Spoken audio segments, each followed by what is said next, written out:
Hello and welcome to my channel. I'm Shauna and I'm passionate about pages. I have made up a 3 layout workshop using the papers and the stickers, and I had literally just tiny scraps left, a couple of longer strips of this green and a couple of zip strips, and I've challenged myself to make a layout with those scraps. Then I think I can actually part with all these little holy bits. I found a sketch on the Page Maps website, which I think is lovely, and I'm using this as my inspiration. This was only a 1 page, and so I'm stretching it to a 2 page. One of the things that caught my eye was this little Polaroid frame, and the reason that caught my eye is that in the January-February catalogue we had the thin cuts for the little Polaroid frame. If you missed out on purchasing this one, they're not really hard to make yourself. You won't have the lovely embossed stitch line in it, but it's a 3-inch square in the middle with a 1/2 inch border here and a 1 inch at the bottom. And these ones have been corner rounded, which is really pretty. That was where I started on this side. These photos were only 2.5 inches. I like a slightly bigger print, so I thought, right, let's make these for a 3-inch photo. So I've made those 3.5 inch frames. Cut this one, and that will also be a 3-inch photo. And then I did have a largish piece, well, not large, about that big piece of this yellow spot. So I pulled out my circle thin cuts and got the largest one there. Then had a little fossick through with some of the other prints and cut some circles in different sizes there. I deliberately centered that on a square piece of paper so I could use this as a frame, because this bit cuts out and I can line them up, and where there's a gap I will be able to cover those up with circles or stickers or stamps. Then I thought, okay, now let's just have a little think about how we can move this over into 2 pages. I do like to use 6x4 photos, or this could be 2 3x4 portrait photos. And I liked the way, so in the map, it has a piece of paper behind it, and I haven't made a decision about that yet. So I've just drawn a pencil line where my frame is going to be, and I liked the way the squares went beyond the frame, so I decided to do that on this page as well, which left me with a gap in the middle. So I built up a little element there with some of my leftovers. So I'll put that on there and find a little sentiment that fits in for there. And so I thought, right, I need to bring in a little bit more of this floral. So a 1/2 inch strip over here and a 1/4 inch strip here. And then that left me with a gap there, and that's an obvious spot for journaling. So I cut down a piece of paper that's 3 1/4 by 4 that I will be able to journal on, and a couple of little strips either side of it in the yellow so that creates a whole panel look. That's sort of where I'm going. Then I thought, oh, now what am I going to put behind it? And I went through lots of my stencils, auditioning different ones and different colors. I went through cardstock. I thought, oh, maybe I need like a strong contrast color. So I pulled out some Desert Rose, and I do like the look of that. So that's a definite contender, because this page is probably going to have some photos of my trip to Portugal in it, and this sort of earthy color did feature in a lot of the old towns, you know, the medieval towns and things like that. So I do like that quite a lot. But in the sketch it was like a floral, so I thought, oh, if I pull out my skylark stencil and stencil that in the Desert Rose, what will that look like? but I think that's just too busy. It fights this pattern. So I thought, okay, what if I pick up on the glacier in there? Yeah, that also fights a bit. And then as I'm looking at it, I'm like, you know, I really like just all that white space around it. So what if I just drew a frame?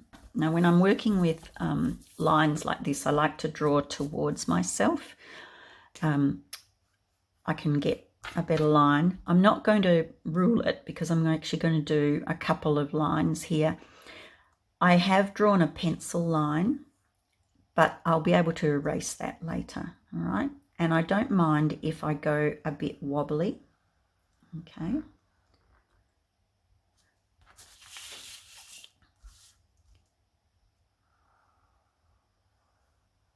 So just trust yourself. And really, so long as I end up at the point that I drew, I'll be happy with that. And the same here, because that's going to be the point where the pages line up. Look at that, straight away, what a difference, hey? Now I am going to come in, as I said, and do a second line, and this time I'm going to try and waver a little bit over some of the pieces, so it looks more like a doodly line. And again, finish where that started. And so by doing this second line, it just adds a little bit more weight to the border. So you can decide if you liked it with one line, leave it with one line.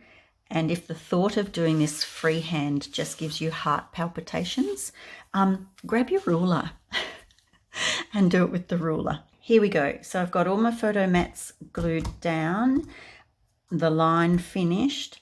I've glued down this little element in the corner, but not the circles.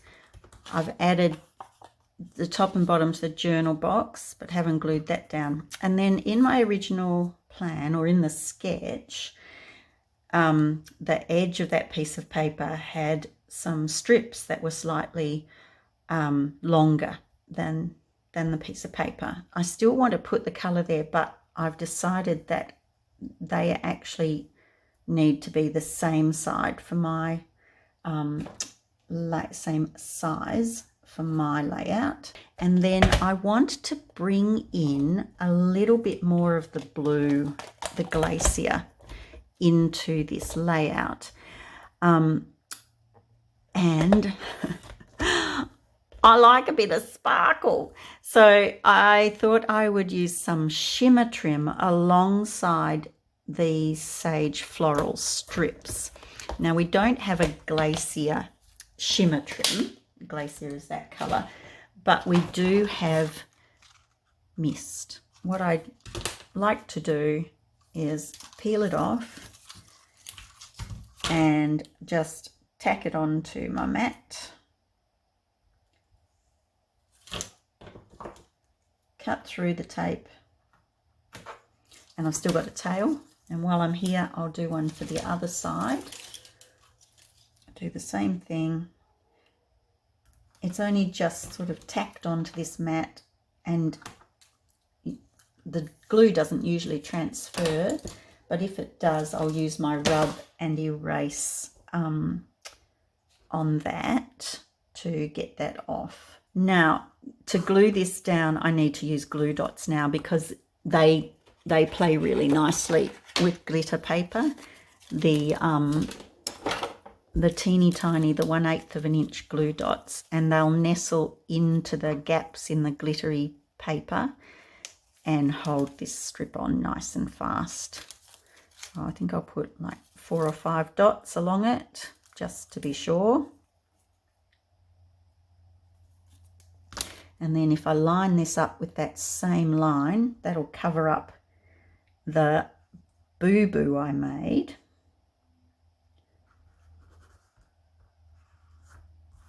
Oh yeah, I like that. I looked up which one of these I've purchased and used, and it's the Khaki word strips that I've used, okay? I'm going to stamp on that with one of these gorgeous stamps. It's a stamp set from the January-February catalogue. I'm not sure if it's still available. It's called Remember This Moment. If it's not, go through your stamp sets, and lots of them will have these words that'll fit onto these sorts of shapes. And the one I'm going to use is Living the Good Life. Okay, so they're just perfect words for scrapbooking on this set, which is why I knew I had to have it. And then just center that on there. I'm sticking with black ink to you know, match in with my black lines. I can just stick that one down. Now if you wanted to, you could put twine through the ends here. You could cover the holes with a bit of bling, which I may do, or you can leave it like that. It's totally up to you. And on here I'm going to put a couple of little caption words. So I'm using this stamp set. This is a stamp set that's exclusively available to makers, and in my business it's available to my customers who are part of my Hostess Rewards Club. So these are people who shop regularly with them. I give them access to some of the exclusive stamps that I can get. So it has some bold words for the beginnings of titles, and then it has all of these little phrases that work with the titles. So I've chosen two of them that go together, and they say, remember the moments. So you can make up all these little sentences and phrases with it, which I really, really love. And I'm just going to pop that one on there. But I also want to make room for a stamped image, this one here. This comes from the February 24 stamp of the month. I think these, are they violets? I think that's what they are. And I love this little cluster.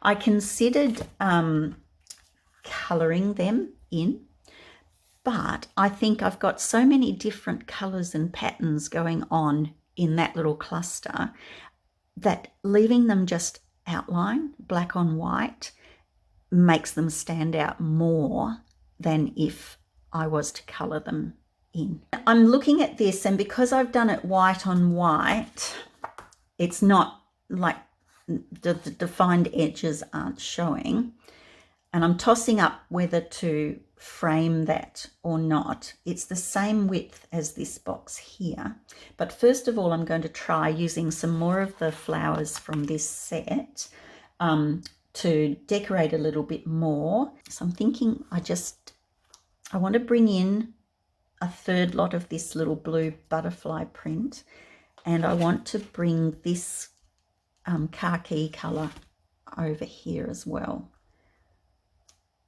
So I'm thinking maybe I'll do the khaki first, and perhaps I'll trim a bit of that off. Okay, and that helps to define this edge of the journal box. And if I do the same thing up here, I should be all right and not need to add anything else in there.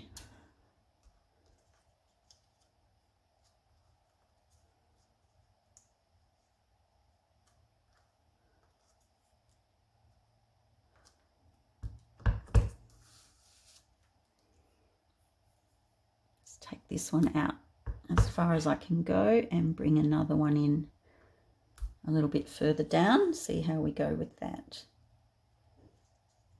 So do you see straight away now that has helped to frame the box? Beautiful. All right, so I'm happy with that. I'll be able to glue all that down off camera. Now I want to come over to here to make more of a like a title cluster.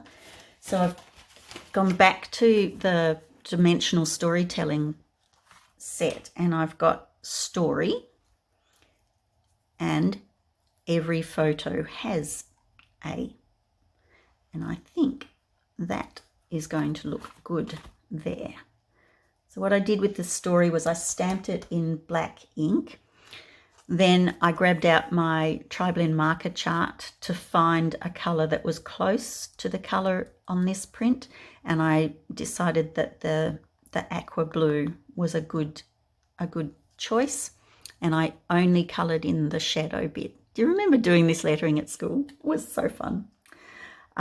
So that can go there. I'd like to bring in the flowers in one more place, and this over here hasn't got much happening in it, so I'm thinking that's a good spot for the flowers. And then I'd like to put a little bit more yellow and a little bit of the khaki down here. So I've got a tiny little scrap of yellow and then one of the little khaki elements that can go in there as well. And then I think I'll probably just have one little flower up there. And here it is, all finished. So let me show you the title cluster. I added dots in the Glacier Ballerina and the honey butter colour around each sort of focal element. Finish that one off and that one off.